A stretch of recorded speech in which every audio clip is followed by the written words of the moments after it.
He never expected a single mistake at the airport to change everything. One wrong name, one unexpected encounter, and suddenly, two strangers found themselves caught between destiny, secrets, and a connection that neither of them saw coming. Before we dive in, tell us in the comments, where in the world are you watching from? The rain had begun just as Clara Bennett pulled out of her small apartment complex, streaking across her windshield in thin silver lines. Her phone, buzzing non-stop on the seat beside her, lit up with her sister's name for the 5th time. Please, Clara, I'm begging you. He's landing in 30 minutes. Just hold the sign and look professional. I owe you forever. The voice message played over the car's Bluetooth, desperate and rushed. Clara sighed. Of course, Lena's 5-minute favor had turned into an emergency again. Clara wasn't part of her sister's glamorous world. Lena ran a luxury travel and concierge startup that catered to wealthy international clients, people who traveled first class and expected perfection from the moment they stepped off the plane. Clara, meanwhile, spent her days teaching art to elementary school kids. Finger paints, paper cranes, and laughter were her universe. Yet somehow she always ended up rescuing Lena when a meeting ran late or a staff member quit without notice.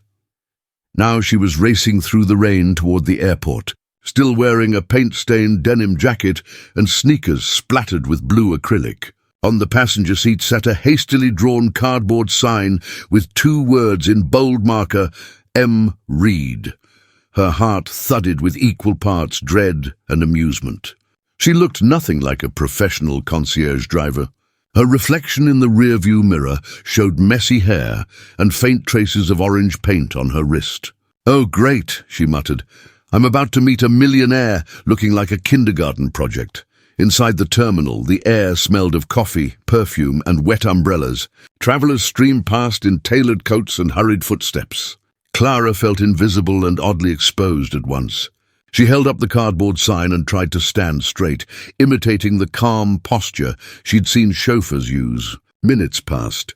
Every time someone glanced her way, she smiled hopefully, then looked down again when they walked by. Maybe he'd missed his flight. Maybe she could just go home and tell Lena the pickup didn't happen. That would be easier. Then she noticed him. A tall man in a charcoal coat emerged from the crowd, dragging a single leather suitcase. He looked around with quiet focus, eyes scanning the signs. When his gaze met hers, he paused. For a moment, the noise of the terminal seemed to fade. His expression softened with recognition, or maybe curiosity, and he started walking toward her. Clara's stomach twisted. This had to be him, Mr. Reed, she asked as he approached. "That's me," he said, his voice smooth yet tired, touched with a faint East Coast accent. He studied her with polite confusion, as though trying to place her in a memory he didn't have. Clara forced a professional smile. "I'm here to drive you to your hotel." "The car's just outside," he nodded, glancing once more at her paint-streaked jacket before giving a courteous half-smile. "Lead the way, Miss." "Bennett." "Clara Bennett," she said quickly. "I'm filling in for my sister today. She, had a scheduling issue." "Ah," he murmured. The joys of delegation. They stepped outside into the grey drizzle. The wind caught Clara's hair as she hurried to unlock Lena's company car, a sleek black sedan that looked out of place beside her. She opened the trunk, helped him load his luggage, and tried to remember the briefing text Lena had sent. "Investor from New York, very important, be polite. Don't talk too much." The silence in the car was thick at first. Rain tapped against the roof, rhythmic and persistent. Clara focused on the road, determined not to embarrass her sister. Out of the corner of her eye, she could see Mr. Reed scrolling through his phone, his face illuminated by the bluish glow of the screen. He looked like the kind of man who spent his life in airports and boardrooms, confident, self-contained, maybe a little weary of small talk. After several minutes, he spoke, quietly but not unkindly. "You don't do this often, do you?" Clara's hands tightened on the steering wheel. "Is it that obvious?" "Only because you keep signaling twice before you change lanes," he said with a faint smile. "It's endearing." She let out a nervous laugh. "I'm sorry. My sister's the professional. I'm just the emergency backup. "Then I appreciate your bravery," he replied. "Most people would have refused." "I tried," she said. She weaponized guilt. "Works every time." That earned a small chuckle from him, the kind that softened the sharpness of his face. Family has that power. For a few moments they listened to the rain. Then impulsively Clara asked, "So do you travel a lot?" "More than I'd like," he said. "Meetings, investments, mergers. Same routine, different cities." "What about you? What's your field?" She hesitated, glancing at the bright streaks of red tail lights ahead. "I'm an art teacher." "Elementary school." He turned slightly in his seat. "That explains the paint on your sleeve." Clara looked down and groaned. "Oh no, I knew I missed a spot. I swear I tried to clean up before leaving." "It's fine," he said, amused. "Honestly, it's refreshing. Everyone I meet these days wears the same grey suits. You look like you actually create something." His words caught her off guard. Compliments from strangers usually made her shrink, but something in his tone was sincere, almost wistful. "Well," she said, trying to lighten the moment, "I create chaos and finger paint masterpieces." "Does that count?" "It counts," he said simply. "Probably more than anything I do." She glanced at him, curious. His eyes were on the rain-soaked window, expression thoughtful. "You don't like what you do?" "I like the success it brings," he said after a pause. "But somewhere along the line, I stopped liking myself in the process." That honesty stirred something in her chest. She wanted to ask more, but the GPS interrupted with a robotic voice announcing the next exit. She turned down the radio volume and drove in silence, thinking about how someone who seemed to have everything could sound so quietly lost. Half an hour later, traffic slowed near the bridge. Neon reflections shimmered across the wet asphalt. Without thinking, Clara spoke again. "You know, my students always ask why adults look so serious all the time. I tell them it's because we forget to look at colors." He smiled faintly. "Colors?" "Yeah. The little ones notice everything, the shade of the sky, the way puddles shine under light. Adults just rush through it all. Maybe that's why I like teaching. It forces me to see things again." For the first time since they met, he looked at her fully. "That's actually beautiful." Clara felt warmth spread across her face. "Thanks. I guess I should copyright that before you steal it for your next business speech." He laughed softly. "I promise." "I'm terrible at speeches anyway." When they finally pulled up in front of the hotel, the rain had eased into a mist. The doorman hurried forward with an umbrella, but Mr. Reed gestured for him to wait. "Thank you for the ride, Miss Bennett. You handled the chaos admirably." "Thank you," she said, stepping out to help with his suitcase. "I hope everything meets your expectations." He paused before taking the handle from her. "It already has." For a heartbeat, neither moved. The city buzzed around them, horns, footsteps, laughter, but it all felt distant. Then he nodded politely and disappeared into the golden light of the lobby. Clara stood there for a moment, soaked and stunned. Something about that encounter felt different, like a page from a story that wasn't supposed to exist in her life. She shook her head, climbed back into the car and let out a long breath. "Well, that went surprisingly okay," she murmured. Her phone vibrated on the dashboard, another message from Lena. Clara opened it, expecting praise for saving the day. Instead, she froze at the screen.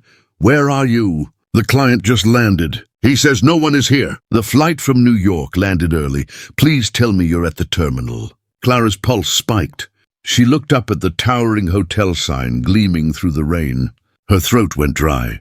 "Oh no," she whispered. The realization hit like thunder. The man she'd just driven, the one she'd talked to, laughed with, maybe even connected with, wasn't the right Mr. Reed at all. Outside, the rain started falling harder again, as if the sky itself was laughing at her mistake. Clara sat in her small kitchen the next morning, staring blankly at her untouched cup of coffee. The rain had stopped, leaving the world washed clean, but her thoughts were anything but clear. Her phone buzzed again, Lena's 5th call in 2 hours, but Clara couldn't bring herself to answer. She already knew what she'd hear: anger, disappointment, and that subtle edge of guilt only an older sister could deliver perfectly. The moment she'd realized her mistake last night replayed over and over in her mind like a bad movie scene. She had picked up the wrong man, an entirely different Mr. Reed. Somewhere in the same airport, Lena's actual client, the real Maxwell Reed, had been waiting for the luxury service that never came. And she, the stand-in sister in a paint-splattered jacket, had accidentally chauffeured a stranger to one of the most expensive hotels in the city. Her phone buzzed again. She took a deep breath and finally swiped to answer. Clara. Her sister's voice exploded through the speaker. Do you have any idea what you've done? Mr. Reed was furious. He said he waited 40 minutes before hiring another car. 40 minutes? I know, Clara said quietly. I found out when I got your message. I'm sorry. Sorry doesn't fix this, Lena snapped. We could lose our contract with the entire agency that booked him. Do you realize how much I've been working to build this client list? You can't just show up at the airport and pick up random strangers. I didn't mean to. Oh, of course you didn't mean to, Lena said bitterly. You never mean to, Clara. You just act first and apologize later. Do you even know who that man was? Clara hesitated. He said his name was Ethan Reed. I assumed Ethan Reed, Lena repeated. There was a pause, then a softer, incredulous tone. Wait, Ethan Reed, the CEO of Ellington Properties? I don't know, Clara said honestly. He said he worked with investments or something. He didn't act like a CEO. That's him, Lena exclaimed. He's on every business magazine. My God, Clara, you accidentally picked up a billionaire. Clara blinked. What? No, he was normal. Thoughtful even. Not the type who makes people nervous just by existing. Well, apparently, he's one of the most private men in the business world. Maybe that's why he didn't blow up at you. Still, this is a disaster. I need to call the real Mr. Reed and fix this mess before our reputation goes down the drain. Lena, let me talk to him. I'll apologize myself. No, you've done enough, Lena said, then softened just a little. Look, I know you were trying to help, but please just stay out of this one, okay? Clara nodded, even though her sister couldn't see it. When the call ended, she sat in silence, the weight of embarrassment pressing down on her. She'd meant to help, and now she'd made everything worse. Her reflection in the window looked small, uncertain, the opposite of the confident, composed woman her sister always seemed to be. By late afternoon, she couldn't sit still anymore. On impulse, she grabbed her jacket and drove downtown, not sure where she was going until the hotel's familiar facade appeared in front of her. Maybe she could at least apologize to Ethan Reed, the wrong Reed, face to face. He deserved to know the truth. Inside the hotel lobby, she hesitated near the front desk. The marble floors gleamed beneath her shoes. A polite receptionist looked up. "Good evening, miss. May I help you?" "I'm looking for Mr. Ethan Reed," she said quietly. "He checked in yesterday afternoon. I just need to deliver a message." "I'm afraid we can't disclose guest information," the woman said, with a professional smile. "But if you leave a note, we'll make sure he receives it." Clara nodded, thanked her, and turned to leave. Just then, she heard a familiar voice behind her. "Miss Bennett?" She froze. When she turned, Ethan stood there, casual yet elegant in a navy sweater and dark jeans, a cup of coffee in hand, and that same calm expression she remembered. His eyes held a flicker of surprise, then amusement. "Twice in 2 days. That's a pleasant coincidence." Clara's throat tightened. "Not exactly. I came to find you." "Oh?" He tilted his head slightly. "Should I be worried?" She let out a nervous laugh, more from nerves than humor. "Actually, yes. I made a huge mistake. I wasn't supposed to pick you up yesterday." He frowned lightly. "You weren't?" "No," she said quickly. "My sister runs the concierge business. The pickup was meant for another client named Maxwell Reed. You just happened to have the same last name. I thought you were him." For a moment, Ethan said nothing. Then to her shock, he laughed softly, a genuine, almost relieved sound. "That explains everything," Clara blinked. "You're not angry?" "Angry?" He shook his head. "Not at all. Honestly, I should have realized sooner. I was wondering why someone from a luxury service would show up wearing a paint-stained jacket." Her cheeks flushed. "Oh, great. So you noticed that." "It was my favorite part," he said lightly, then grew serious. "Clara, yesterday was unexpected, but in the best way. I spend my life around people who treat me like a business deal. You didn't. For a few hours, I felt like a normal person again. She didn't know what to say. The warmth in his voice disarmed her. "You're being kind," she said. "But I caused a lot of trouble. My sister might lose a client because of me. Then let me fix it," he said immediately. "I know the other Mr. Reed, at least through business circles. I'll call him myself and smooth things over." She shook her head quickly. "No, please don't. Lena would kill me if she found out I dragged a CEO into this mess." He smiled slightly. "Then I won't mention you. I'll just tell him there was a mix-up at the terminal. Simple enough." Clara exhaled, a wave of gratitude washing through her. "You really don't have to do that." "I want to," he said, studying her face. "You have no idea how rare it is to meet someone who talks about colors and children and puddles instead of profit margins." Clara felt a flutter in her chest. "Well, to be fair, I don't know much about profit margins." "Exactly," he said softly. "That's why it was perfect." For a moment they stood there in the quiet hum of the lobby. Then Ethan said, "Would you join me for coffee? I promise no luxury clients or mistaken identities this time." She hesitated. "I should probably say no." "But you won't," he said, his voice gentle but certain. "You want to know why the man you accidentally picked up hasn't stopped thinking about the drive?" Her eyes widened slightly. "You haven't?" He smiled faintly. "Let's just say you made a strong impression." Against her better judgment, Clara agreed. They walked to the small cafe across the street, and for the second time in as many days, conversation came easily between them. He asked about her students, about the art she painted for herself. She told him about the small community art show she'd once dreamed of organizing, but never had the confidence or money to pursue. Ethan listened like no one ever had before. "You should do it," he said after a while. "The show," she laughed softly. "You make it sound easy. It doesn't have to be hard. Dreams usually stay impossible only because we label them that way." "Spoken like a rich man," she teased, smiling. "Maybe," he said, "but I wasn't always rich. I started with a sketchbook and an idea, just like you. Only mine was for buildings, not paintings." Something about the honesty in his tone made her heart twist. For the first time, she saw past the polished exterior, the loneliness beneath it. He wasn't just a successful man. He was a tired one. They stayed until the cafe lights dimmed. Outside, the city glittered with leftover rain, and their reflections blurred together in the glass. When Ethan finally stood to leave, he hesitated. "Clara, I'm supposed to fly back to New York in 3 days, but I'd like to see you again before I go." Her instinct was to refuse. It made no sense, a mistake, a coffee, and now this strange connection. But the truth was, she wanted to see him again, too. "Maybe," she said quietly, smiling despite herself. "If I can survive my sister's wrath," he chuckled.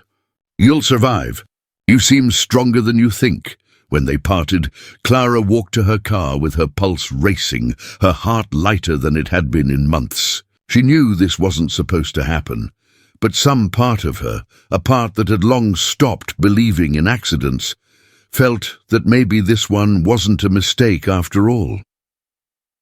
Later that night, as she unlocked her apartment, her phone vibrated.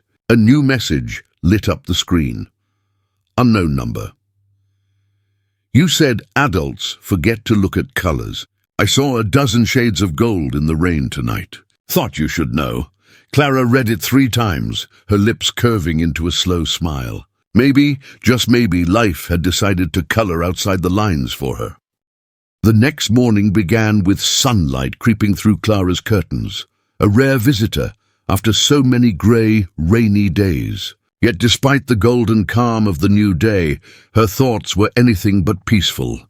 She hadn't slept properly. Ethan's message from last night still echoed in her mind like a song she didn't want to stop hearing. "You said adults forget to look at colors." She had smiled then, but now that quiet flutter in her chest had grown into something she couldn't quite name. Hope, excitement, maybe even fear. It felt dangerous, the way her heart seemed to respond to the thought of a man she barely knew, a man whose world was built of skyscrapers and boardrooms while hers revolved around paint, children and small dreams. Her phone buzzed again. This time it was Lena. Clara groaned softly before answering. "Morning, Lena." Her sister's tone was tight, but not as angry as before. "You're lucky you know that. I spoke to Maxwell Reed this morning. He said Ethan Reed himself called him last night to apologize for the confusion. Apparently, they know each other from a business conference." "The whole thing's cleared up," Clara blinked. "He really did that?" "Yes, and he didn't even mention your name. I guess that man has manners, or a soft spot for chaos." Lena exhaled. "Anyway, we're safe. But please, Clara, no more surprises for at least a month." Clara smiled faintly. "I'll try my best." After the call ended, she stood by the window for a long time, watching the morning unfold. People walking their dogs, buses honking in the distance, the scent of fresh bread drifting from the bakery downstairs. Life looked ordinary, yet she felt like something extraordinary had quietly begun. By noon, she was in her art classroom, surrounded by laughter and the smell of watercolor paper. Her students, a mix of children from the local community center, were working on their rain and light theme paintings. As she moved between the desks, her mind kept drifting back to Ethan's words. "Miss Clara," a small voice called out. She turned to find Noah, a 7-year-old with wide eyes and a paintbrush dripping blue across the table. "My rain looks sad," he said. "How do I make it happy?" Clara knelt beside him. "Well, sometimes rain is sad," she said softly. "But if you add a little yellow, like sunshine waiting behind the clouds, it starts to feel hopeful again." Noah smiled and carefully dabbed gold paint into the grey clouds. Clara's heart swelled. This was her world, quiet, simple, and beautifully messy. And yet, part of her couldn't stop wondering what Ethan was doing at that very moment. She didn't have to wonder long. That evening, when she was packing her brushes, her phone chimed again. "Ethan, are you free tomorrow evening? I owe you another coffee. One that doesn't come with mistaken identity or family disasters." Clara stared at the message for a full minute before typing back. "Clara, you don't owe me anything." A pause. Then his reply came. "Ethan, then let's call it an experiment. Can two people from completely different worlds actually have a normal conversation?" She smiled. "Clara, you sound like a scientist." "Ethan, I prefer the term optimist." The next evening, she found herself standing in front of a quiet rooftop cafe, the kind of place that looked straight out of a dream. Fairy lights tangled around wooden beams, and the faint hum of jazz music floated through the air. When she spotted Ethan, he wasn't surrounded by assistants or expensive suits. He was just him, simple, present, smiling. "You made it," he said, rising from his chair. "I almost didn't," she admitted. "I told myself 100 reasons not to come, and yet here you are." "Yeah," she said softly. "I guess curiosity won." They sat down, and conversation flowed again, effortlessly, like it had been waiting to happen. He told her about his early days, how he'd built his company from scratch after losing everything in a failed startup at 25. She told him about her father's passing and how art had been her way of surviving grief. Somewhere between laughter and silence, their walls began to crumble. At one point he asked, "Do you ever feel like you're living someone else's life, like this version of you isn't the one you were meant to become?" Clara's breath caught. "Every day," she said quietly. "I always thought I'd travel, exhibit my art, maybe live somewhere near the sea.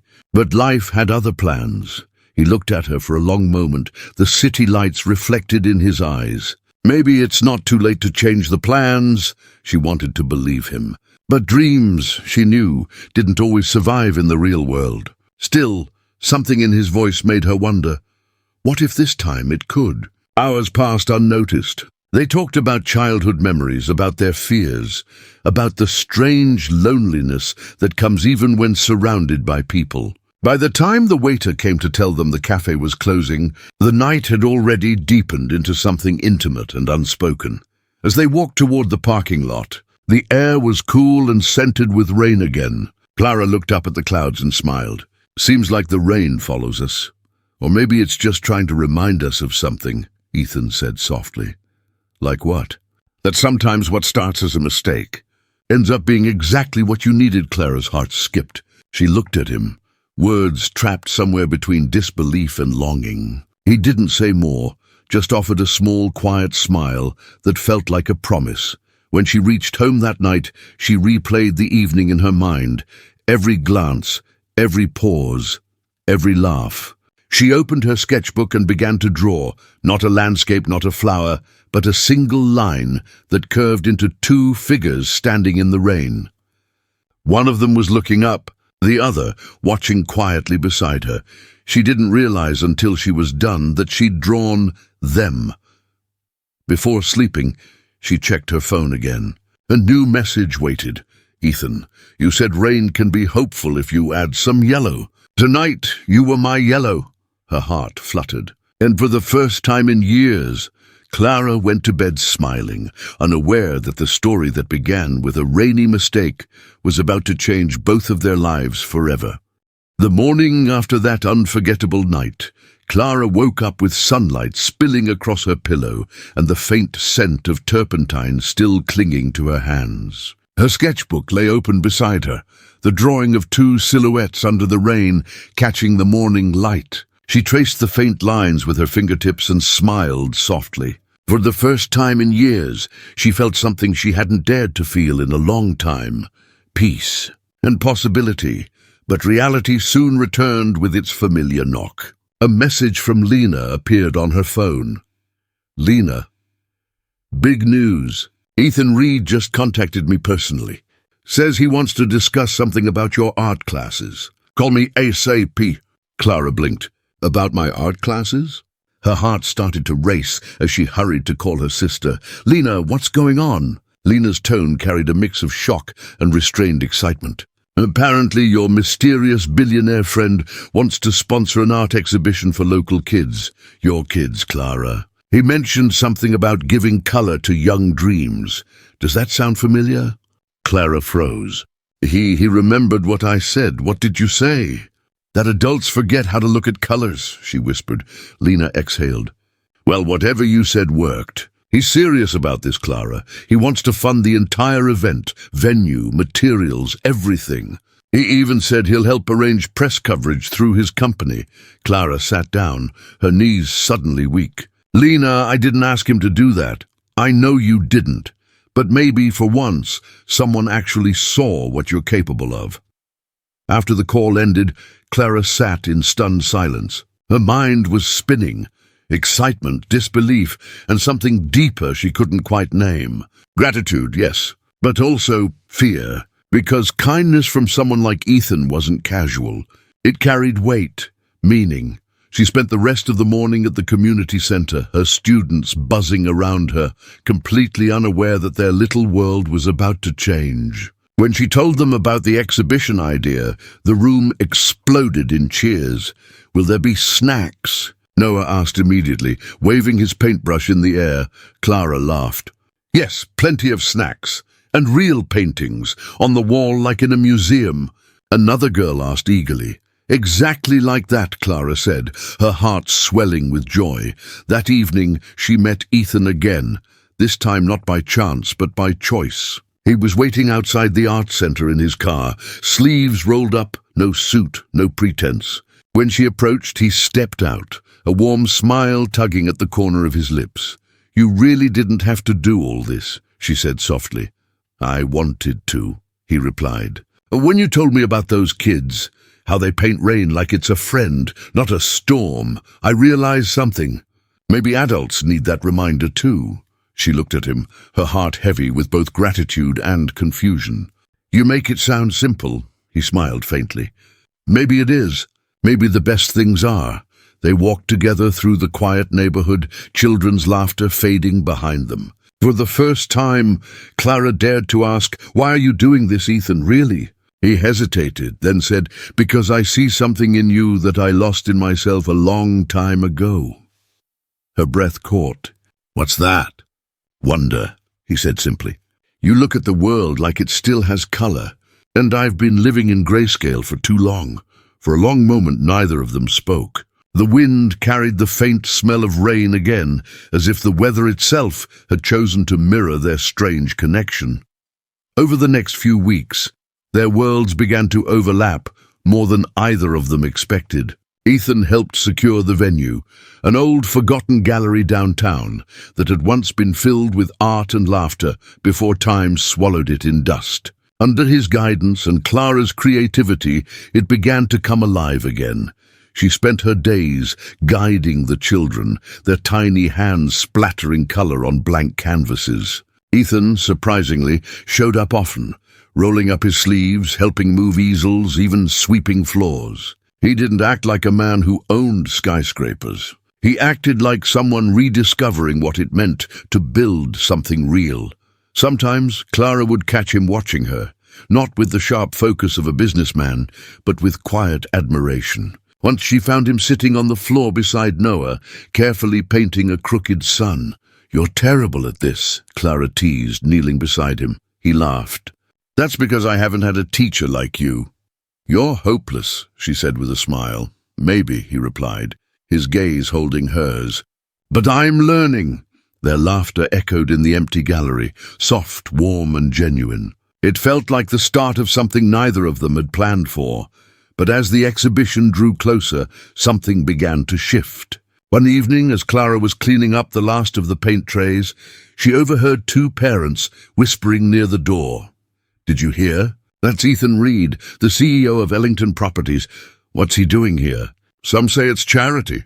Others say it's just another publicity stunt." Their words stung, not because she believed them, but because she feared he might. What if all of this was temporary? What if the moment the gallery lights went out, so would his interest in her and the world she belonged to? That night, she found herself avoiding his calls. When he showed up the next day, she smiled politely, but kept her distance.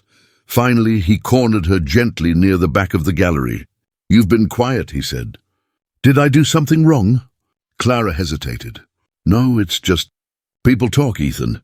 They think this is a PR move, that maybe you're using the exhibition to look generous for your investors." He frowned, hurt flickering in his eyes. "Is that what you think?" She shook her head.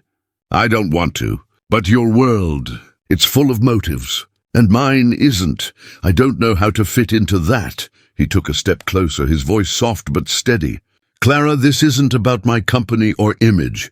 It's about you. You make me remember what matters." Her eyes met his, searching for truth. "And what happens when you leave?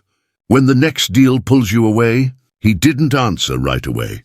Instead, he said quietly, "Then I'll have to find a way to make sure I come back."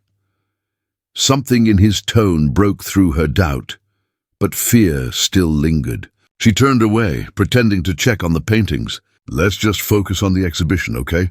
He nodded, though his eyes said what his words didn't. This meant more to him than she realized. As the final week arrived, the gallery stood transformed, a kaleidoscope of color and hope. The children's paintings lined the walls, each telling a story of rain and light. Ethan watched as Clara moved among them, her eyes glowing with pride. He whispered to himself, almost in disbelief, "You really did it." And though she didn't hear him, a small, knowing smile crossed her lips, as if she somehow did. Neither of them knew it yet, but the night of the exhibition would change everything, not just for the children, not just for the gallery, but for the fragile, beautiful connection that had begun between a dreamer and a man who had forgotten how to dream.